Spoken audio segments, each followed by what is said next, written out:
Hey everybody, Travis Miller here with Boiler Upload and with some first thoughts from the 90-81 road win over the Iowa Hawkeyes tonight. And I guess first thought is you can't discount any road win. Iowa's always a solid team. They all play really well offensively, and we saw that tonight with Sanford and Dix giving everything they could to us.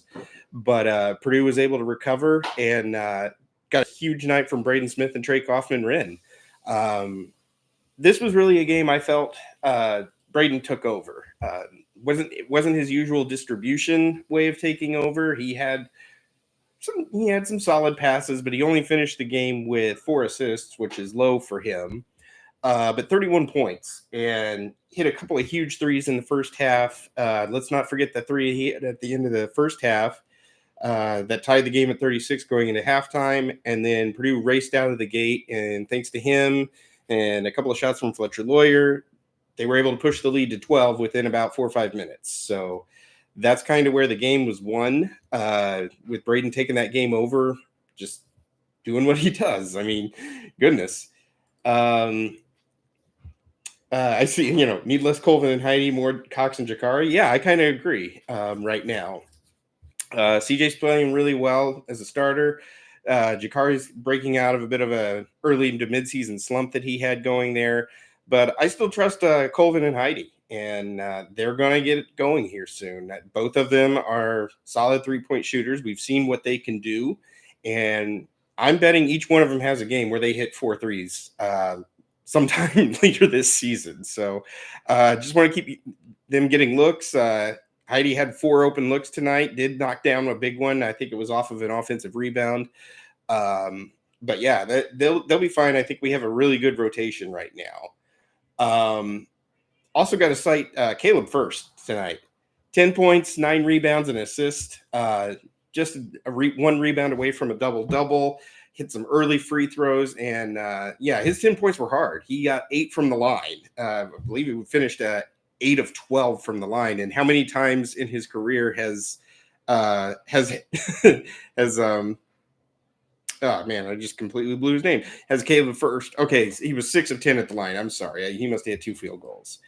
But yeah, it was great. And again, Braden Smith tonight, just phenomenal game. He's playing some really good basketball.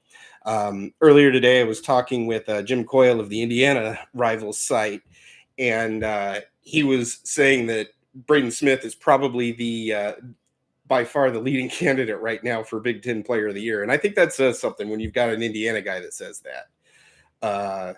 But yeah, he is what makes this team go. And on a night when the passes weren't there, you had other players making some big passes. I know Trey got found first for a dunk with a really, really nice pass. There was another one where Lawyer was hitting the corner with a nice pass and hit a 3. So Purdue only finished the game with 13 assists compared to 19 for Iowa. But they got it done. And that's low for them, but it's still good to see.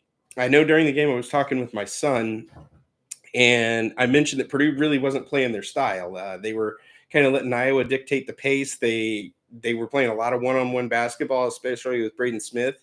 But it's fun when you're able to lead and then eventually win one of those games where you're not even playing your style or your best from somewhere. So also nice to see the threes start falling in the second half too. And that's part of that. First half, they weren't falling. They hadn't been falling of late, and had been really relying on Kaufman-Renn. But tonight in the second half, Smith and Lawyer, they were able to knock down several threes. I believe the final box score, Purdue was 9 of 15 from 3 in the second half. Lawyer with 3 of them, Smith with 4, and Cox with 2 of them. So you take whatever Cox can give you each night. So damn it, that was bad. I'm sorry. I apologize for that one. But yes. So does anybody got any questions here? As well, we've got the live chat going. I know I haven't done one of these in a while, and just hasn't worked out until tonight. But if this ends up being pretty successful, I think we can do a few more of them going forward. I guess the other thing to look for tonight is in about 50 minutes or so, you have Michigan State at UCLA. And that is a big game if you're a Purdue fan, because if Bruins can win that one, Purdue will be all alone in first place at 11-2 atop the 10-2. I'm sorry, 10-2. I thought for some reason we were already 10-2. Anyway, would be atop the league at 10-2 all by itself. The remaining schedule is not easy by any stretch of the imagination. Friday night at home, Purdue gets USC. That should be, you looked for that one to be a win on the schedule. Then they have to go to Michigan. Purdue beat the Wolverines pretty handily in West Lafayette, but a rematch on their home floor can be tough. Home for Wisconsin. Wisconsin historically hasn't played well in Mackey Arena. Again, Purdue, they dropped their one game at home. To see them lose 2 at home would be stunning, I think. And then at Michigan State, at Indiana, then home for UCLA, home for Rutgers, and at Illinois. So that is a relatively favorable schedule. I'm obviously going to pick Purdue to win all 4 of the home games because it's Mackey Arena. And then 4 on the road. You got to look to, if you split those and get the 4 at home, you're in real good shape to get another Big Ten championship, and would be the 3rd in a row for the program. Be 1 play away from 4 in a row, which is incredible. Okay, Derek Mulligan, is this Painter's best coaching job ever? A rebound year, losing the Player of the Year, and now in position for a 1 seed and Big Ten title. I don't know. It's up there. I'm always in favor of what he was able to do in 2019 after losing 4 senior starters, 4 guys that had played well over 100 games together and had won a Big Ten championship, had come close the year before to another one.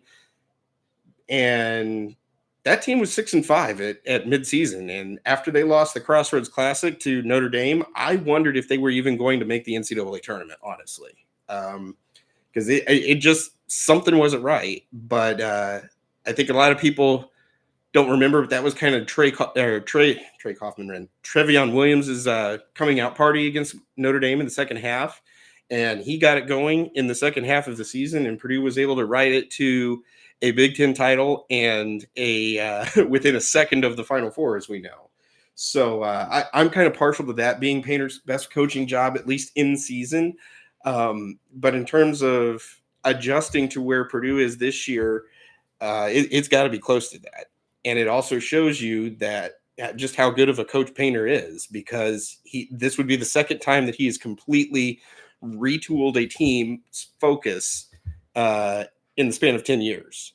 There was the Matthias, Vince Edwards, PJ Thompson, Isaac Haas teams were still very post-heavy, especially with Hammonds. And then when Haas took over full-time, and then switched to the next year when you had Ryan Klein and Carson Edwards without nearly as much of a post presence.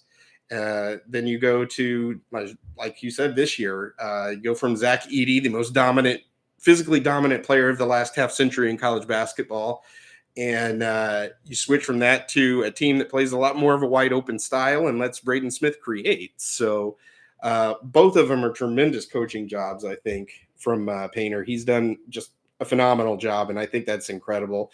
They did put up the stat tonight that he is 4th right now on the all-time Big Ten's list, trailing only Gene Cady, Bob Knight, and Tom Izzo, with Tom Izzo having a chance to tie Knight tonight.